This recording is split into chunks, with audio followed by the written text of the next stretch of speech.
Desde el inicio de su vida, José de Cupertino demostró ser un niño singular, aunque a primera vista muchos lo consideraban extraño o incluso torpe. Nacido el 17 de junio de 1603 en la pequeña aldea de Cupertino, en el reino de Nápoles, actualmente Italia, era hijo de un humilde matrimonio, Felice Deza y Franceschina Panara. Su padre falleció antes incluso de su nacimiento, dejando a la familia en una situación de gran pobreza.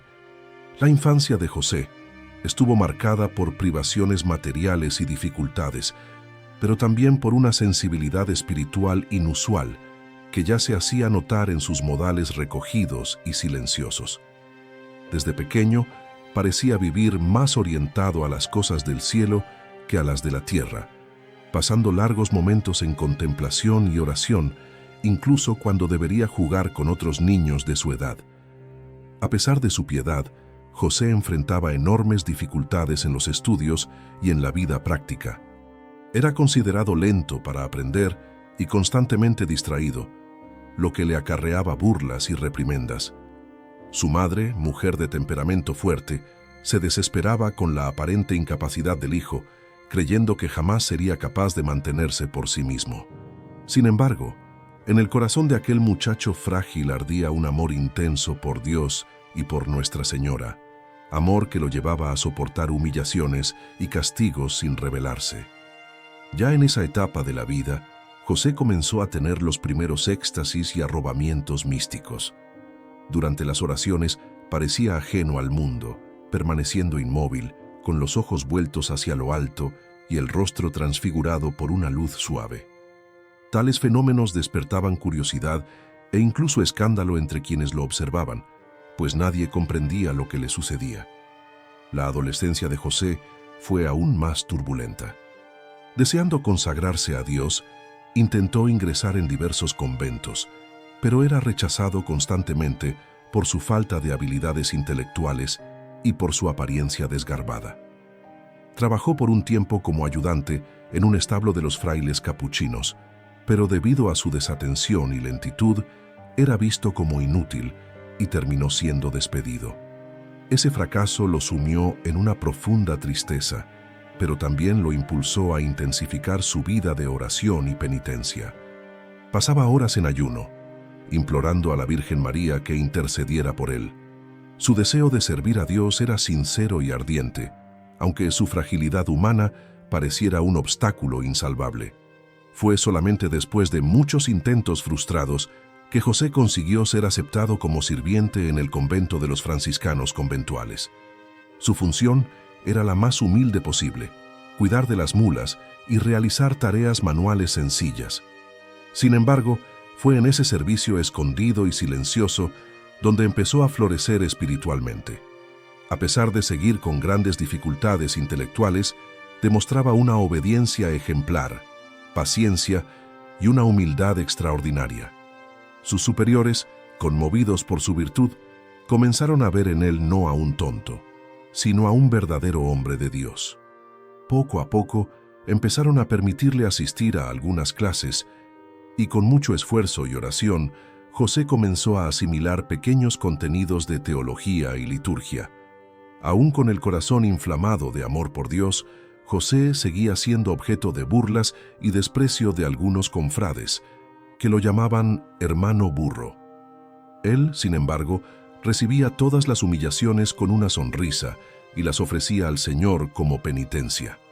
Esta actitud conmovió profundamente a los frailes más experimentados, que percibieron en él una virtud rara y heroica: la capacidad de soportar el desprecio con serenidad y caridad. Mientras muchos jóvenes religiosos buscaban reconocimiento y cargos, José solo deseaba ocultarse y amar a Dios en el silencio y la sencillez. Esta humildad radical preparaba su corazón para las gracias extraordinarias que el cielo le concedería más tarde. Cuando finalmente llegó la hora de rendir los exámenes para el sacerdocio, José temía no lograrlo. Era conocido por su extrema dificultad para memorizar textos y responder preguntas. Sin embargo, sucedió algo sorprendente. En el momento de la prueba, el examinador le preguntó exactamente sobre el único pasaje del Evangelio que él había memorizado. Esta coincidencia fue interpretada por los frailes como una señal clara de la providencia divina. José aprobó el examen y, contra todas las expectativas humanas, fue ordenado sacerdote en 1628. Ese momento marcó el inicio de una nueva fase de su vida, en la cual los dones místicos se volverían aún más evidentes e impresionantes. Tras su ordenación, José pasó a celebrar la Santa Misa con una devoción tan intensa que frecuentemente entraba en éxtasis durante la consagración. Sus ojos se elevaban al cielo, su cuerpo temblaba y en ocasiones se alzaba del suelo de manera inexplicable, levitando ante la asamblea atónita. Estos fenómenos de levitación ocurrirían innumerables veces a lo largo de su vida, convirtiéndose en su característica más conocida y motivo de admiración y persecución. A pesar de la fama que estas manifestaciones le trajeron, José permanecía profundamente humilde, atribuyendo todo a la misericordia de Dios y deseando únicamente permanecer oculto y obediente. La fama de santidad de José de Cupertino se difundió rápidamente, atrayendo multitudes que querían verlo o recibir su bendición.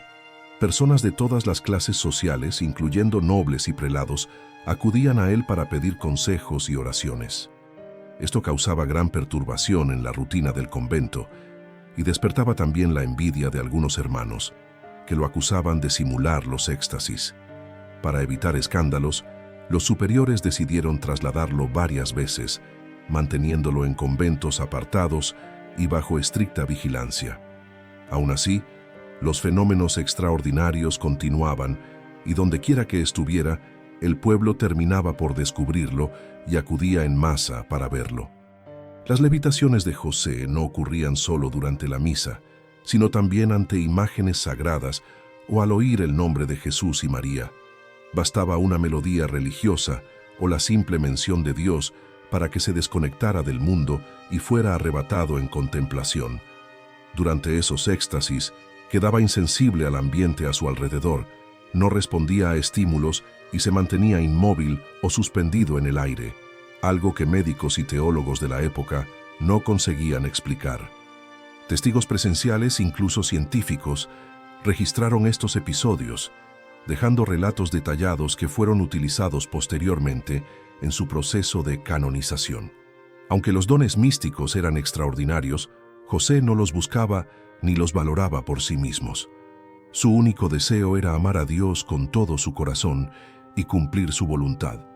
Cuando percibía que los éxtasis causaban confusión o distracción entre los fieles, pedía a los superiores ser apartado de las celebraciones públicas. Aceptaba con obediencia ser aislado en celdas sencillas, lejos del contacto con las multitudes. Para él, el mayor milagro era poder permanecer en la presencia de Dios en silencio, aunque nadie lo comprendiera. Su vida interior estaba marcada por la oración continua, ayunos rigurosos y penitencias severas que ofrecía por la conversión de los pecadores y por la santificación de la Iglesia. Con el paso de los años, José fue trasladado a diversos conventos, siempre por orden de sus superiores y con total docilidad de su parte. Vivía en extrema pobreza, durmiendo sobre tablas, comiendo lo mínimo necesario y dedicándose a la oración casi constante. A pesar de frágil de salud y de inteligencia limitada, se había convertido en un gigante de la fe y en un verdadero místico, cuya vida era un testimonio vivo del poder de la gracia divina que se manifiesta en la debilidad humana. Su fama, sin embargo, seguía creciendo, y las autoridades eclesiásticas terminaron interviniendo para contener el fervor popular que lo rodeaba. Tras su ordenación sacerdotal, los fenómenos místicos de San José de Cupertino se volvieron cada vez más frecuentes y visibles. Durante la celebración de la Santa Misa, bastaba pronunciar el nombre de Jesús o contemplar la hostia consagrada para que entrara en profundo éxtasis. Testigos relataban que sus ojos se llenaban de lágrimas, su rostro se transfiguraba y, muchas veces, su cuerpo se alzaba del suelo de forma sobrenatural. Estas levitaciones ocurrían ante multitudes y dejaban a los fieles maravillados, llevando a muchos a convertirse o renovar su fe. No obstante, esos mismos fenómenos despertaban la sospecha de algunos clérigos que, incapaces de comprender semejante manifestación, temían que fueran ilusiones del demonio. José, por su parte, sufría con esa atención indeseada y pedía incesantemente a Dios que escondiera sus dones para poder vivir en humildad y silencio. La fama del fraile que volaba se difundió rápidamente por Italia y por otros países de Europa.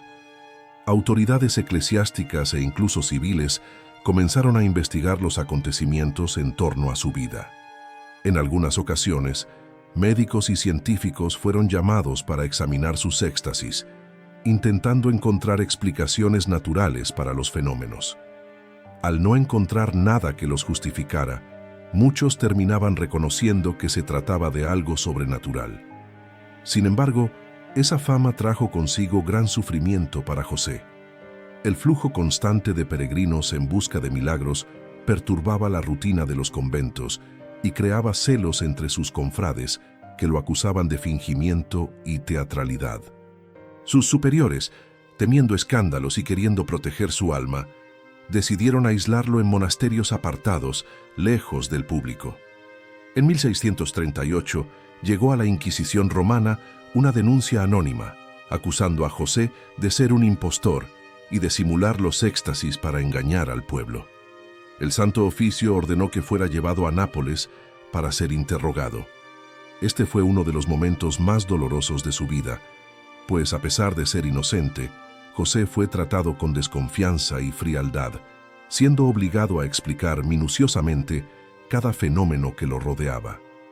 Durante los interrogatorios, se mantuvo sereno, humilde y obediente, respondiendo solo lo necesario y dejando claro que todo lo que sucedía provenía únicamente de Dios.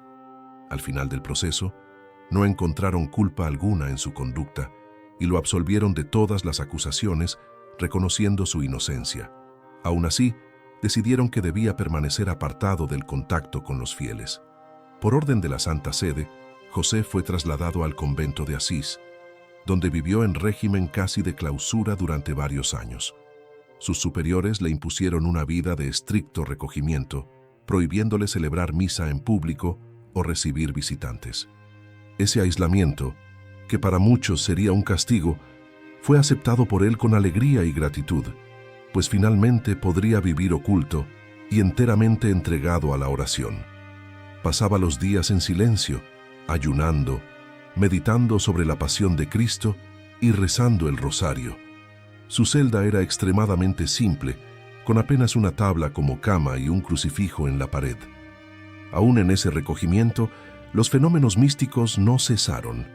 Hermanos del convento relataban verlo levitar solo en la capilla durante la noche, arrebatado en contemplación. Esta vida escondida no duró mucho tiempo, pues incluso en Asís, el pueblo terminó descubriendo su presencia y comenzó a rodear el convento, clamando por bendiciones y milagros. Para contener la conmoción popular, la Santa Sede ordenó que fuera trasladado nuevamente, esta vez al convento de Pietrarubia y luego a Fossombrone, ambos en lugares remotos.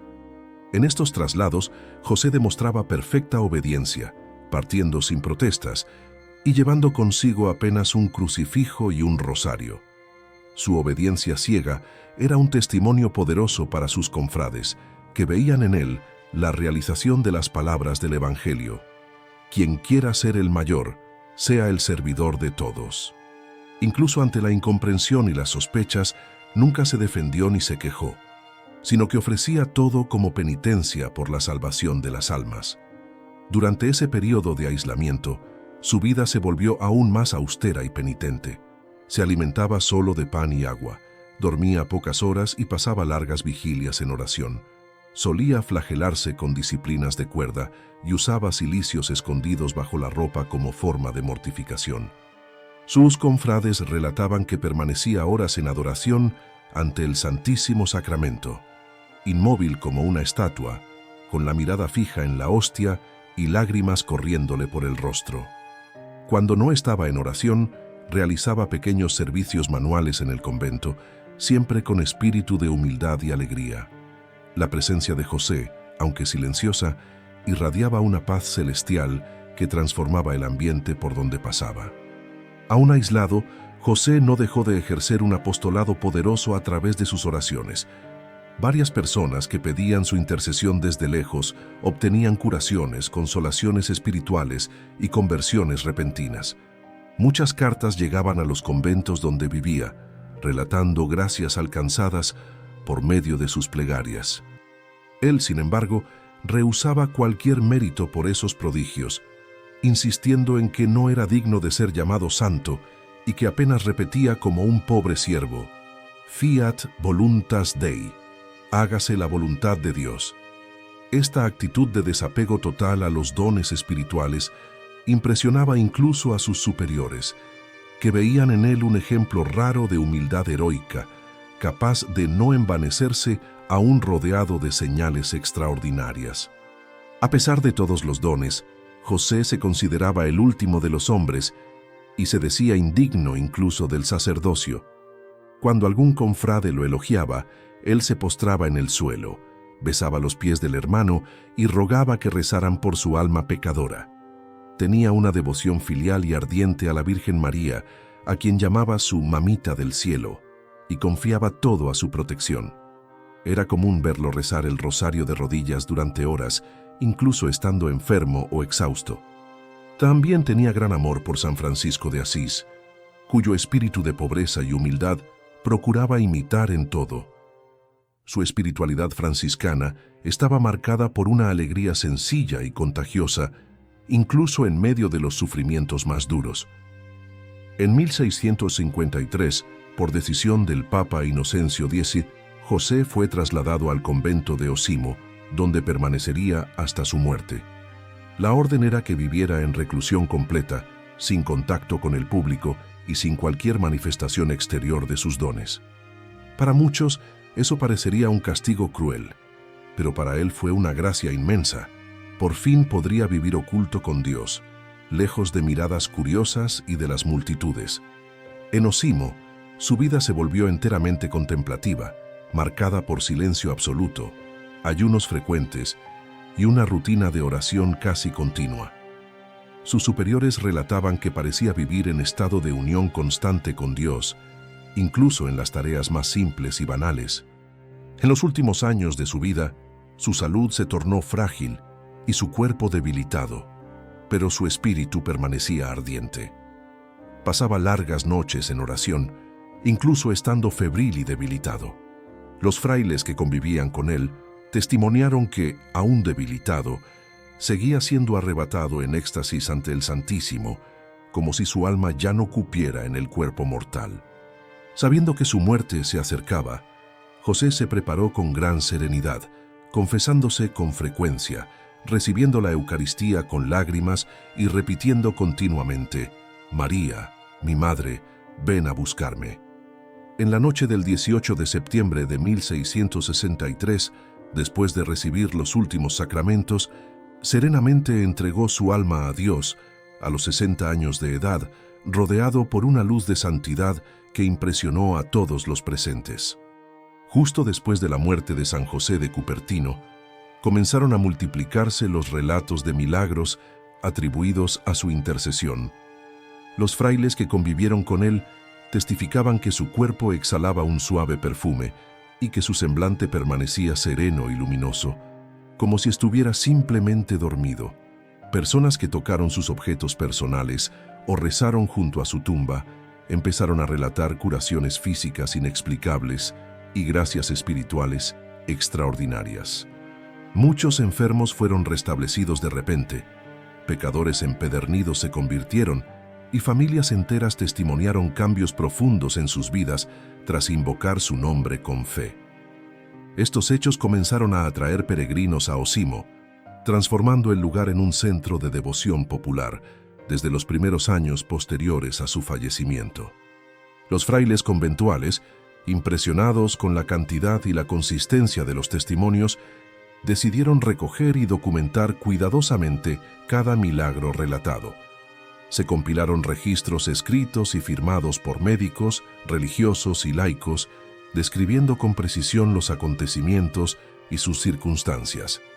Estas pruebas fueron remitidas a la Santa Sede como parte del proceso para la apertura de su causa de beatificación. Además de los milagros físicos, también había numerosos relatos de gracias interiores. Personas que, al rezar ante su sepultura, experimentaban un ardiente deseo de conversión, un amor renovado por la Eucaristía y una confianza filial en Nuestra Señora, señas características de la espiritualidad de José. Este testimonio de santidad viva se volvía cada vez más incontestable a los ojos de la Iglesia. La causa de beatificación fue oficialmente abierta en 1753, 90 años después de su muerte, durante el pontificado del Papa Benedicto XIV. El proceso fue minucioso, reuniendo cientos de páginas de declaraciones juradas, incluyendo relatos sobre sus virtudes heroicas, sus dones místicos y los innumerables prodigios ocurridos tanto en vida como póstumamente. Teólogos y médicos analizaron los documentos con extremo rigor, buscando excluir cualquier posibilidad de fraude, exageración popular o explicaciones naturales. El resultado de esas investigaciones confirmó la autenticidad de su vida virtuosa y la sobrenaturalidad de los milagros. Así, José de Cupertino fue solemnemente beatificado por el Papa Clemente XIII el 24 de febrero de 1753, en una ceremonia que reunió a una multitud de fieles y religiosos venidos de toda Italia. Tras la beatificación, la devoción a José de Cupertino se expandió por diversos países de Europa y llegó también a América. Iglesias, capillas y altares comenzaron a ser dedicados a él, y su imagen pasó a ser representada con hábito franciscano, semblante sereno y frecuentemente en levitación ante la hostia, o una imagen de Nuestra Señora. Escuelas católicas y comunidades religiosas empezaron a invocarlo como ejemplo de humildad y obediencia, y los fieles recurrían a él especialmente en tiempos de pruebas y dificultades intelectuales. Muchos estudiantes y seminaristas comenzaron a invocarlo antes de pruebas y exámenes, recordando que el propio José, aún con sus limitaciones, fue milagrosamente ayudado por Dios en sus estudios y evaluaciones para el sacerdocio. La fama de santidad del beato José de Cupertino continuó creciendo y consolidándose a lo largo de los años. Relatos de nuevas gracias obtenidas por su intercesión llegaban constantemente a la Santa Sede, provenientes de diferentes partes del mundo. Ante ello, se inició el proceso para su canonización, que exigía la comprobación de al menos 2 milagros ocurridos después de la beatificación. Estos milagros fueron investigados con extremo rigor por comisiones médicas y teológicas que atestiguaron la ausencia de explicación científica y reconocieron la intervención sobrenatural. Tras la confirmación de estos prodigios y el renovado análisis de sus virtudes heroicas, el Papa Clemente XIII declaró a José de Cupertino santo de la Iglesia Católica el 16 de julio de 1767, elevándolo a los altares ante una multitud jubilosa en Roma. La canonización de San José de Cupertino fue recibida con gran alegría por el pueblo cristiano, que veía en ella el reconocimiento oficial de un santo cuya vida parecía una paradoja a los ojos del mundo. Un hombre sencillo, limitado intelectualmente y despreciado por muchos, pero elegido por Dios para ser un signo vivo de su presencia. La Iglesia lo presentó como modelo de humildad y de confianza absoluta en la gracia divina, mostrando que la verdadera sabiduría no está en el intelecto brillante, sino en el corazón que ama a Dios con sinceridad. Su historia pasó a ser contada en libros devocionales, catequesis y homilías, inspirando a generaciones de fieles a abrazar el camino de la pequeñez evangélica. Con el paso de los siglos, San José de Cupertino se convirtió en patrono oficial de los estudiantes, de los candidatos a exámenes y de todos aquellos que enfrentan dificultades intelectuales o educativas.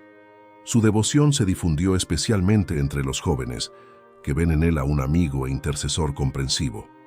En vísperas de pruebas, millones de estudiantes alrededor del mundo rezan a San José de Cupertino, pidiendo su ayuda para recordar lo que estudiaron y para mantener la calma.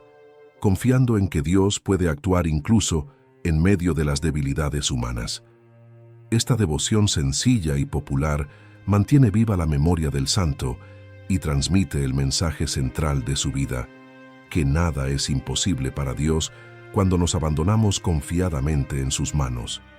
Además de la protección a los estudiantes, San José de Cupertino es también invocado como intercesor en casos de depresión, ansiedad y perturbaciones espirituales, pues él mismo enfrentó incomprensiones, humillaciones y aislamiento a lo largo de su vida.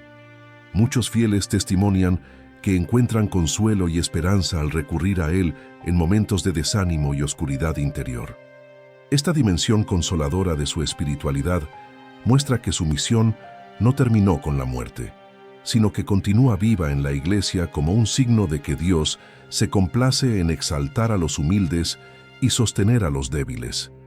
Su presencia espiritual sigue trayendo paz a los corazones afligidos y reavivando la llama de la fe en quienes se sienten olvidados o incapaces. Actualmente, los restos mortales de San José de Cupertino reposan en Osimo, en Italia, en un santuario que recibe miles de peregrinos cada año. El lugar se ha convertido en un centro de espiritualidad franciscana y de devoción popular, donde fieles de todo el mundo van a agradecer gracias alcanzadas o a pedir su intercesión. Muchos dejan cartas, notas y objetos personales como señal de gratitud, y la atmósfera del santuario está marcada por un profundo silencio y recogimiento, reflejando la vida del propio santo. Su cuerpo, preservado con veneración, permanece como testimonio visible de la santidad que brota de la humildad, recordando a los peregrinos que la gloria del cielo está prometida a los pequeños y a quienes confían totalmente en el amor de Dios. El legado de San José de Cupertino para la Iglesia permanece actual y necesario. En un mundo que valora el éxito, el prestigio y la inteligencia, su vida proclama que el camino de la santidad pasa por la humildad, la obediencia y la confianza absoluta en Dios. Él muestra que las limitaciones humanas no son obstáculos para la gracia, sino que por el contrario, pueden ser el lugar donde Dios manifiesta su poder. Su historia sigue inspirando a religiosos, estudiantes y laicos a abrazar la sencillez del Evangelio y a buscar no los aplausos del mundo, sino la mirada amorosa del Padre. San José de Cupertino permanece como un faro para los que se sienten débiles, recordando que a los ojos de Dios, los pequeños son los verdaderamente grandes. La vida de San José de Cupertino es, ante todo, un poderoso testimonio de que la santidad no depende de grandes talentos humanos, sino de la entrega total a Dios. Nació frágil, pobre y sin ningún destaque, siendo considerado incapaz para los estudios e inútil para los trabajos manuales. Sin embargo, en lugar de desanimarse ante sus limitaciones, hizo de ellas el terreno fértil donde la gracia divina pudo florecer con esplendor. Su historia muestra que Dios no elige a los capacitados, sino que capacita a los que elige, y que el camino de la santidad está abierto a todos, incluso a los más pequeños a los ojos del mundo. Esta enseñanza es profundamente actual para los cristianos de hoy, que a menudo se sienten aplastados por las exigencias de una sociedad que idolatra el éxito y desprecia la debilidad. Otra lección central de su vida es el valor de la humildad evangélica. José nunca buscó reconocimiento, cargos o prestigio dentro de la orden franciscana y soportó con serenidad las burlas y humillaciones que recibió a lo largo de su vida. Cuando era llamado hermano burro por sus compañeros, aceptaba los insultos con una sonrisa y respondía con caridad. Esa actitud, lejos de ser debilidad, revelaba una fuerza espiritual extraordinaria, la libertad interior de quien no necesita la aprobación humana porque se sabe amado por Dios. En un tiempo en que la vanidad y la autopromoción parecen dominar incluso los ambientes religiosos, San José de Cupertino recuerda a los cristianos que la verdadera grandeza está en hacerse pequeño, como un niño, ante el Padre. San José de Cupertino también nos enseña el valor de la obediencia. Incluso cuando era incomprendido o tratado con desconfianza, nunca se rebeló contra sus superiores. Aceptó ser trasladado repetidas veces, vivir aislado, ser privado de la celebración pública de la misa e incluso ser investigado por la Inquisición. Todo con espíritu de docilidad y abandono a la voluntad divina. Su obediencia no era servil, sino profundamente arraigada en el amor a Cristo, que fue obediente hasta la muerte de cruz. Esta obediencia fiel y alegre es una invitación a los cristianos de hoy a redescubrir la belleza de la sumisión a la voluntad de Dios, especialmente cuando ella se manifiesta a través de la autoridad legítima de la Iglesia y de los compromisos de nuestro estado de vida. La espiritualidad de San José de Cupertino es también profundamente eucarística. Era ante la Eucaristía que él entraba en éxtasis, arrebatado por un amor que se desbordaba incluso en su cuerpo. Su ejemplo invita a los fieles a redescubrir el misterio de la presencia real de Cristo en el Santísimo Sacramento, no como un símbolo distante, sino como el corazón vivo de la Iglesia. En una época en que tantos católicos pierden el sentido de lo sagrado y de la adoración, José de Cupertino muestra que el verdadero centro de la vida cristiana es la presencia de Jesús en la hostia consagrada. Nos recuerda que la misa no es un rito formal, sino un encuentro personal y transformador con el Dios vivo que se entrega por amor a nosotros. Otro rasgo destacado de su vida fue el amor ardiente a la Virgen María. Desde niño, José llamaba a Nuestra Señora Mamita del Cielo y le confiaba todas sus dificultades y esperanzas. Rezaba el rosario diariamente, incluso cuando estaba enfermo o exhausto, y atribuía a ella todas las gracias que recibía. Ese amor filial a María es un elemento esencial de la espiritualidad cristiana y nos muestra que el camino más seguro hacia Jesús pasa por el corazón materno de María. En tiempos de frialdad espiritual y de relativismo, San José de Cupertino invita a los cristianos a renovar su consagración a la Madre de Dios, buscando en ella la ternura, la protección y la firmeza que solo una madre puede ofrecer a sus hijos. La vida de San José de Cupertino es también un himno a la alegría evangélica. A pesar de las humillaciones, del aislamiento y de los dolores físicos, mantenía siempre un semblante sereno y una alegría sencilla que contagiaba a todos a su alrededor. Esa alegría no provenía de la ausencia de problemas, sino de la presencia constante de Dios en su alma. Hoy, cuando tantos cristianos viven angustiados y desanimados, el ejemplo de José muestra que la alegría verdadera no depende de las circunstancias, sino que brota de un corazón que ama y confía en Dios. Su vida es una invitación a redescubrir la alegría como fruto del Espíritu Santo, signo visible de que Cristo vive en nosotros. San José de Cupertino es también un gran modelo de oración perseverante. Pasaba horas en contemplación silenciosa, incluso cuando no sentía nada o comprendía poco con su mente limitada. Su oración era sencilla, hecha con pocas palabras, pero llena de amor y confianza. Él muestra que rezar no es cuestión de elocuencia o de conocimiento, sino de presencia y entrega del corazón. Para los cristianos que se sienten secos, distraídos o incapaces de orar, la vida de José es un consuelo y un estímulo. Aunque nuestra mente sea débil, Dios se alegra con el amor sincero y perseverante de nuestra oración humilde. Otra enseñanza preciosa de su vida es la aceptación de las propias limitaciones. Mientras muchos se desesperan por no ser brillantes, carismáticos o talentosos, José encontró la santidad precisamente en abrazar su debilidad y ofrecerla a Dios. No intentó ser quien no era, sino que dejó que Dios lo fuera todo en su pequeñez. Esta actitud es profundamente liberadora y muestra que la santidad no consiste en hacer cosas grandiosas, sino en hacer con amor las pequeñas cosas de cada día, confiando en que Dios las transforma en algo infinito.